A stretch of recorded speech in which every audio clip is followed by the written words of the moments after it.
If there was one physical subject, one material subject that we should focus on, in my opinion, it is very clear that the head of the snake is the financial system.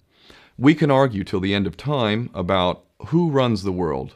Is it the Jesuits? Is it the reptilians? Is it the Illuminati? Is it the Freemasons? We can go on and on and on and on about this. But I don't think it is reasonable to even begin arguing about the mechanism that is used to exert this control. The mechanism is finance. The whole point of finance is to indebt, otherwise to enslave. What is a mortgage? I mean, what does that stand for? It's a death grip.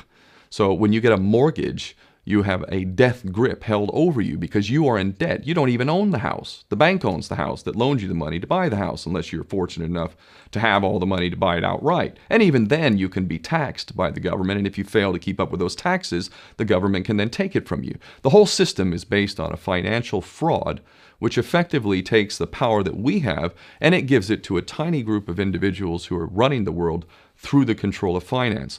With the infinite supply of money that we have allowed them to take, they have literally an infinite supply of money, and with that money, and from their psychopathic point of view, they have bought everything and everyone who can be bought. So those of us who cannot be bought, because we operate on a level that goes way beyond the material, we are not rewarded for such behavior. We are punished for such behavior. And the most slovenly, disgustingly criminal, pedophilia, corrupt moral individuals, those are the ones that are rewarded in this system, which is upside down. We reward the pedophiles, we reward the corrupt, we reward the liars, we reward the people with no morals at all, and usually we compromise them under this system in terms of maybe a videotape. Maybe Barack Obama is gay. Maybe we have videotape of him having sex with another man, or perhaps some other acts that may be not so popular amongst many of the electorate. Or maybe we have videos of political leaders having sex with little boys or little girls. If I was in charge of the world and I was a psychopath and completely drunk on my own power, you can bet damn sure that's what I would do.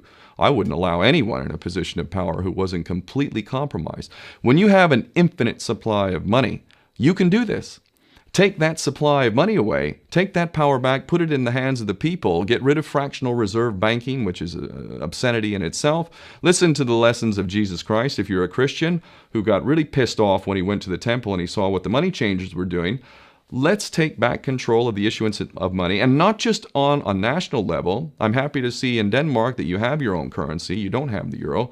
But on every country's level, they should be issuing their own currency in a transparent, non-usury based way in which it really, truly benefits the people. And in that way, we can literally free ourselves of the banking debt which is drowning us all, and we can stop scrambling for the crumbs from the table of these filthy rich psychopaths and live in a state of abundance just by changing this one thing. And I'm not just talking about abundance for Western nations who have an artificially inflated value with their currencies. We all in the West are guilty of having that reward while the rest of the world is sucking on it. Every nation in the world can use a sensible financial policy to liberate themselves, to have world-class education, infrastructure. Everything that a healthy society would require can be had in the worst, most corrupt African country, in any part of the world. We can all have that if we simply change that one thing. John F. Kennedy did that about 6 months before he was taken out. He issued United States notes as opposed to Federal Reserve notes. I can assure you the powers that be knew the power of that act, and they took him right out. So the bottom line is, if we as people understand this very simple principle, just this one thing, change this one thing, we can solve every other problem you can name. I don't care what the problem is. I can bring it back to the financial system and an infinite supply of money for a bunch of psychopaths who are running the world, as opposed to an abundant supply of money for all of us. So in that sense, I'm very optimistic. This is not rocket science. I am not the smartest guy in the room. We can all understand this. And as soon as we do, we can exercise the same power that we had, but relinquished, and we can have a future for ourselves and our children. There's a lot to be optimistic about, quite frankly.